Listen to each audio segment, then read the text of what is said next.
Bonjour, le but de cette vidéo, c'est de vous parler des troubles de dissociation dont sont atteints beaucoup de personnes et spécifiquement les troubles de déréalisation et de dépersonnalisation. Et le but de cette vidéo, donc, c'est de rassurer par rapport à ces troubles et de donner de l'information parce que c'est ce qui manque le plus. Ces troubles de déréalisation et de dépersonnalisation sont essentiellement caractérisés par la sensation étrange, justement, de ne plus être dans le monde, de ne plus être connecté au monde. On a l'impression de regarder le monde, mais comme si on ne le reconnaissait plus, même si intellectuellement rien n'a changé, mais on ne se sent plus vraiment dedans. On peut même avoir des sensations de flou. On a l'impression parfois d'être derrière une sorte de vitre ou d'être derrière une sorte de bulle. On est un peu comme déconnecté, dissocié en fait. Et même soi, on peut ne pas se reconnaître devant la glace. On peut se voir, on sait que c'est nous, mais on ne se sent pas dans notre corps, on ne se sent pas connecté. On ne ressent plus ses émotions comme avant. C'est extrêmement troublant, hein, c'est le mot, puisqu'en fait, on a l'impression d'être un peu comme un mort-vivant. On a l'impression d'être comme si on avait disparu du monde alors qu'on est là physiquement. C'est très troublant, ça peut faire peur, ça peut donner l'impression qu'on devient fou alors que ce n'est pas du tout le cas. Et encore une fois, le but de cette vidéo, j'en ai déjà fait 4 sur le sujet, c'est vraiment de rassurer que vous pouvez vous en sortir même tout seul. Hein, moi, j'accompagne des personnes, mais vous pouvez déjà vous en sortir tout seul, déjà simplement par cette première clé qui est de vous rassurer que ce n'est pas une maladie mentale, que ça s'en va. C'est beaucoup lié au stress et à l'anxiété, on va le voir. Mais donc, c'est important de comprendre. Pour être rassuré, il faut comprendre.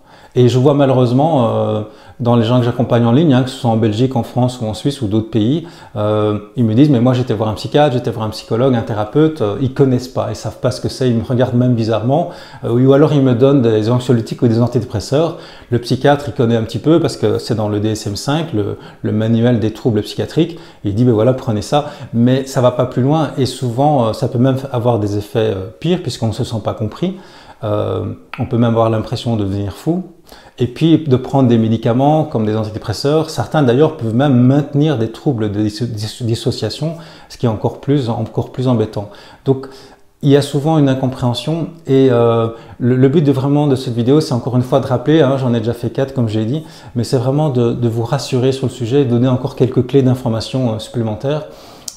D'ailleurs ce mois-ci je vais former en Belgique à l'Institut Milton Erickson de Belgique où on travaille justement avec l'hypnose ericksonienne, là où j'ai été formé. Je vais former des personnes, des thérapeutes, donc des collègues sur ces troubles des dissociations, de dépersonnalisation, de déréalisation qui connaissent déjà, mais on va voir vraiment avec la meilleure approche parce que c'est vrai qu'il y a un manque de thérapeutes qui connaissent ces phénomènes.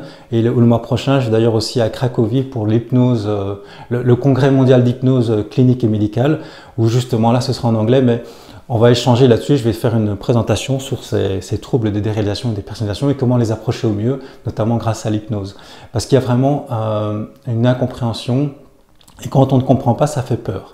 Or, si vous comprenez vraiment ce que c'est rassurant. Je vous assure, vous n'êtes pas fou, ce n'est pas de la schizophrénie, c'est vraiment lié, comme j'ai déjà dit dans mes autres vidéos, je ne vais pas répéter la même chose, mais c'est vraiment lié à une agitation mentale, à un état de stress qui est vraiment fort. Et donc, quand on est stressé comme ça, eh bien, il y a, comme je l'ai dit dans ma dernière vidéo d'ailleurs, il n'y a plus beaucoup d'énergie pour la perception directe de l'environnement parce que toute l'énergie est prise par notre mental. Alors, une analogie qui peut vous aider, c'est un peu comme si on avait de l'acné. Vous voyez, de l'acné. Pourquoi est-ce qu'on a de l'acné? Parce qu'en fait, on mange mal, on dort mal, et puis bon, c'est une certaine période de la vie. Et qu'est-ce qu'il faut faire quand on a de l'acné? Il faut surtout pas s'énerver, parce que si on s'énerve et qu'on commence à gratter les boutons, et puis qu'on commence à se regarder toujours devant la glace, et à s'inquiéter, on va se stresser, et si on se stresse, on va manger encore plus mal, on va dormir moins bien, on va encore plus s'énerver, on va encore plus se gratter, les boutons vont venir encore plus, hein, parce que c'est aussi lié au stress, et donc je vais en avoir plus, et donc je vais encore plus m'inquiéter, ça va devenir infernal, je vais en faire une obsession, je ne pourrai plus sortir et je vais encore plus, comme je suis très mal, je vais avoir besoin de manger de sucre, je vais mal dormir, je vais peut-être prendre des mauvais aliments, ce qui fait que je vais avoir encore plus de boutons. Et en fait, j'en fais un problème énorme, alors qu'à la base, c'est juste quelque chose que je peux traverser et qui ne reste pas. Et donc, vous voyez, ce qui caractérise le fait que ça peut devenir un problème énorme ou pas, c'est l'agitation mentale que je vais avoir, l'obsession mentale. Et souvent, je l'ai souvent dit dans les gens que j'accompagne, je le vois vraiment par l'expérience, puis je l'ai dit dans les vidéos, je pense, c'est que beaucoup de gens qui sont en déréalisation et dépersonnalisation sont des personnes qui sont souvent, qui ont un potentiel mental incroyable, mais qui n'arrêtent pas de penser, avec une vitesse de connexion, une pensée en arborescence, qui fait qu'ils pensent dans tous les domaines tout le temps en permanence, mais c'est souvent tourné vers le négatif. Si c'était en positif, ce serait génial, mais c'est tout le temps sur l'analyse de soi-même. Est-ce que je suis vivant? Est-ce que je suis là? Pourquoi ceci? Pourquoi cela? Est-ce que je vais réussir ça? Et puis on revoit son passé, et puis en fait on est tout le temps dans un bouillonnement, dans un bruit mental permanent, qui prend beaucoup d'énergie, comme je l'ai dit, qui fait qu'il ne reste plus beaucoup d'énergie pour la perception directe. Et puis, bien sûr, la déréalisation peut venir aussi parce qu'on a en fait, c'est un symptôme de stress post-traumatique, c'est aussi une autre cause parce qu'il y a encore une fois beaucoup de stress. C'est vraiment, vous voyez, lié au stress. Et donc, quand on a cette agitation mentale permanente, eh bien, effectivement, ça amène un épuisement. L'énergie, il n'y a plus assez d'énergie. L'analogie que j'utilise souvent, c'est si vous jouez à un jeu vidéo qui demande une grande résolution pour avoir des belles images, hein, un jeu vidéo qui prend beaucoup de mémoire. Si en plus quelqu'un sur la ligne est en train de télécharger toute une série de 5 saisons en HD d'une série, ben tout d'un coup l'image dans votre jeu va plus être optimale et donc ça va vous sembler trouble et vous n'allez pas vous sentir connecté à ce jeu. Vous voyez, c'est un peu une analogie pour dire que il y a une telle agitation mentale, il y a toute l'énergie prise par ce qu'on appelle l'ego aussi en spiritualité qui fait que on n'est plus connecté en fait, on ne ressent plus. Il y a tellement d'informations qui rentrent dans l'œil qui doivent être traitées par le cerveau, le cortex visuel, mais il y a plutôt une perception automatisée parce que toute l'énergie est prise par la machine là-haut qui s'emballe et qui devient un peu une machine à créer des problèmes en fait. Alors aussi, souvent, quand on est très sensible comme ça, parce que ceux qui ont ces troubles, si vous êtes de ceux-là, sont souvent des personnes très très sensibles, mais extrêmement sensibles, et sensibles notamment à des changements de vie. Souvent, je constate que les personnes qui souffrent de ces troubles ont eu parfois des passages difficiles dans l'enfance, le passage de l'enfance à l'adolescence, de la petite école à la grande école, l'arrivée à l'adolescence, les hormones, le fait que tout change en fait. Et en étant très sensible à la relation aux autres, il peut y avoir beaucoup de stress pendant cette période de vie, cette période charnière. Hein. Je donne l'exemple ici de l'adolescence. Vous savez que souvent, quand on est de l'enfance à l'adolescence, on passe d'un monde à un autre. C'est pas toujours si tranché, mais ça arrive parfois. D'ailleurs, il y a un changement d'école et puis il y a aussi les hormones qui arrivent, donc il y a quand même pas mal de changements. Et puis il y a aussi les clans qui se forment et puis à l'adolescence, beaucoup d'adolescents essayent de se créer, trouver leur place comme on dit et se créer un masque social. Il peut y avoir parfois des tensions. Et quand on est très sensible, on est super troublé par tout ça en fait. Et il y a ce qu'on appelle dans le cerveau paléolimbique qui en fait, dans cette partie du cerveau, il y a ce regard que nous avons sur les clans et la place qu'on a par rapport aux autres. L'enfant déjà tout petit, il essaie de voir quelles sont ses limites avec ses parents, il va tester ses parents pour voir jusqu'où il peut aller sur l'échelle de dominant-dominé, ou jusqu'où il peut aller dans l'idée de contrôler, de dominer son environnement, de dominer les autres. Et donc, vous voyez ça chez les animaux, il y a toujours la préséance, hein, c'est quand vous voyez les animaux qui vont au puits, il y en a toujours un, puis un autre, il y a un ordre en fait. Et puis ils se battent sinon si je ne respecte pas l'ordre. Et pour que cet ordre ait lieu, il y a vraiment la conception chez les animaux que il y a le dominant, il y a ensuite celui-là, puis encore un plus bas, et puis il y a le tout dernier là-bas qui lui va à la fin, et s'il lui reste quelque chose. Mais pour avoir ça, ils se sont battus, en quelque sorte, se sont affrontés. On voit ça chez les vaches, par exemple, ici dans les alpages, c'est magnifique, c'est intéressant. On voit vraiment ces vaches qui s'affrontent, ça prend plusieurs jours, puis après ils ont leur ordre de préséance. Et c'est très primaire, mais on a cette partie primaire en nous, ce cerveau paléolimbique qui nous montre qu'avec les autres enfants ou adolescents, on va un peu voir mais où est ma place, qui c'est qui est le leader, qui n'est pas le leader.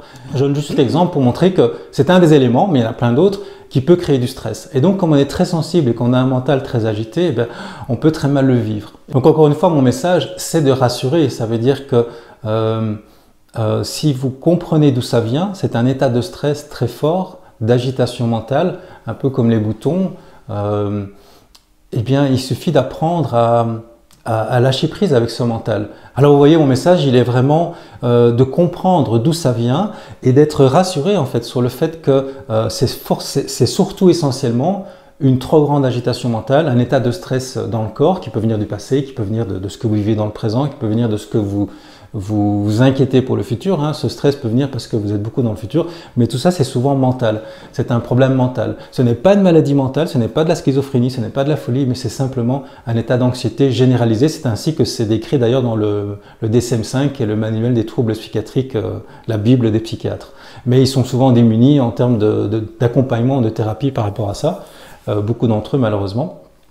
Et donc, il y a aussi une des causes d'ailleurs qui ne comprennent pas, et je voudrais aussi donner cette information. Donc, première information, c'est que, rassurez-vous, vous pouvez vous en sortir tout seul, il suffit de calmer la machine, de diminuer la pression, et naturellement, ce mécanisme de dissociation, qui est un mécanisme naturel également, va diminuer, vous allez de nouveau vous retrouver associé, vous reconnecter, donc ce n'est pas dangereux, moi-même j'en ai eu plusieurs fois dans ma vie, hein. Je crois que j'en ai parlé dans d'autres vidéos, où j'en parle dans les messages que j'envoie à ceux qui s'intéressent à ça. Et donc c'est quelque chose qui peut descendre, qui peut vraiment descendre, revenir et descendre. C'est comme l'acné, comme j'ai dit, hein, des boutons. Après il n'y a plus l'acné, mais il y a les boutons. Si je me stresse de nouveau, si je ne dors pas, si je mange mal, je vais de nouveau avoir des boutons, vous voyez. Donc est-ce que ça va revenir? Est-ce que ça va partir? Oui, mais ça dépend de mon hygiène de vie, vous voyez.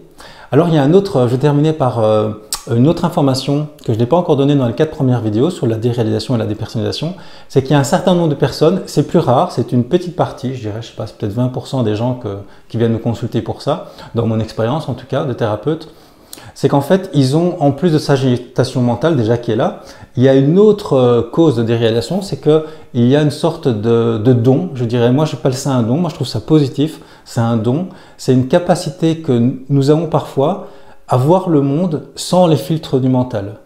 C'est-à-dire comme un enfant d'1 an ou 2. Vous voyez, un enfant d'1 an ou 2, lui, il se voit dans la glace, il ne se reconnaît pas et il ne sait pas que c'est lui. Parce qu'il n'a pas appris, il n'a pas de mental, il n'a pas de mémoire, il n'a pas de connaissance, il est juste dans le présent. Et donc lui, il voit le monde de manière très étrange, c'est-à-dire que tout est nouveau, tout est neuf. Par exemple, je sais pas, ça c'est pas une souris, c'est blanc, c'est une forme blanche. Vous voyez, ça c'est bleu et c'est comme s'il voyait chaque fois pour la première fois parce que tout est nouveau. Et donc, ça peut être perturbant quand on a cette expérience, on pourrait appeler de pré-éveil, on parle d'éveil spirituel. Tout d'un coup, paf, j'oublie tout, j'oublie ce que je suis, j'oublie tout ce que je connais et je suis plongé dans le présent. Et tout d'un coup, je peux être, si mon mental est toujours là, je dis mais qu'est-ce qui m'arrive? Le mental analyse en permanence. Mon mental se dit mais qu'est-ce qui m'arrive? Je deviens fou, je disparais, qu'est-ce qui se passe? Je ne me reconnais plus. Mais ce n'est pas du tout un problème, c'est vraiment cette vision sans filtre où, par exemple, un enfant d'1 an ou 2, il voit la lune, il veut l'attraper avec sa main, il n'a plus de notion de distance, donc le monde paraît très étrange et ça peut faire peur si on reste avec cette analyse mentale permanente, surtout si on a un mental très fort, mais ce n'est pas dangereux. Ce n'est pas dangereux, d'ailleurs, c'est justement le but de la méditation, c'est d'arriver à l'éveil, c'est d'arriver justement à lâcher prise avec le mental. Donc, je dirais que pour ceux d'entre vous, ceux qui ont eu cette expérience, de ne pas se reconnaître dans le miroir, de se dire mais finalement c'est quoi cette vie, c'est quoi, c'est ma main, c'est bizarre, je ne reconnais pas, je me sens étrange par rapport à ça. Ça peut être aussi cette expérience que je décris, qui est vraiment pas pour 80%, ce ne sera pas ça, mais il y a une partie de gens, je le dis pour eux, qui vont avoir cette sensation d'étrangeté, mais qui est liée plus à une expérience de pré-éveil, qui n'est pas du tout dangereuse et que je vous invite à poursuivre parce que vous avez l'impression qu'il y a une sorte comme si vous disparaissiez, mais en fait ce qui disparaît c'est l'ego. Et en fait vous êtes toujours là en tant que conscience, vous êtes toujours là, mais le mental a disparu, le personnage égotique a disparu. Ça peut faire peur pour l'ego évidemment parce que l'ego a peur de la mort toujours, mais si vous continuez à approfondir cette expérience, vous allez voir que c'est très confortable et ça apporte une grande paix profonde. Donc ça demande de dompter un petit peu sa peur. Et vous savez, je termine avec ça, quand on a un cerveau comme ça qui fonctionne à 100 à l'heure, un vélo permanent qui tourne, une machine permanente à penser, la pensée c'est une machine à créer des problèmes en quelque sorte on pourrait dire, eh bien c'est un peu comme si je vous offrais une voiture de course de Formule 1. C'est super chouette, hein, c'est sympa, mais si vous ne savez pas la conduire, vous allez rentrer dans le mur tout de suite. Donc il faut apprendre à piloter son cerveau, apprendre à méditer, apprendre à respirer, apprendre à faire du sport, ça nous connecte aussi. En fait, tout ce qui demande de l'attention dans le présent va être très très utile pour vous libérer de la déréalisation et de la dépersonnalisation. Et donc, même si ça dure depuis plusieurs mois, plusieurs années, vraiment je vous assure c'est possible de vous en libérer. C'est vraiment possible. Gardez l'espoir et n'allez pas trop sur les forums où vous avez des gens qui sont en train de rentrer dans une sorte de psychose en disant je deviens fou et puis ça part pas. Et puis non, ça peut partir si vous ne paniquez pas, si vous comprenez ce que c'est et si vous revenez à un état naturel qui est un état justement où vous êtes moins dans la pensée et beaucoup plus dans le présent. Et tout ça, ça peut s'apprendre, mais c'est aussi naturel. Vous pouvez simplement déjà mettre votre attention dans le présent et accepter le fait que, comme on accepte l'acné, ok, c'est là, j'attends que ça passe et naturellement l'acné va passer. Naturellement, les boutons vont partir si je mange bien, si je dors bien. Voilà, j'espère que ce message vous a été profitable. Je suis à vos dispositions si vous avez des questions, bien sûr, sur ce sujet. Vous savez, j'ai fait un cours là-dessus, j'accompagne des personnes là-dessus. Donc, si vous voulez, si ça ne vous suffit pas, vous pouvez toujours, bien sûr, me poser des questions. Parce que je sais à quel point c'est une souffrance, c'est une peur, on a l'impression de passer à côté de plein de choses. Donc si je peux vous aider à diminuer cette souffrance, bien sûr ce sera avec plaisir. Mais je pense que déjà avec les 4 vidéos, les 5 vidéos maintenant, vous pouvez déjà vous en sortir tout seul. Être un rebelle sans se mettre à genoux, comme une étincelle dans ce monde de fous. Être un rebelle sans se mettre à genoux, comme une étincelle dans ce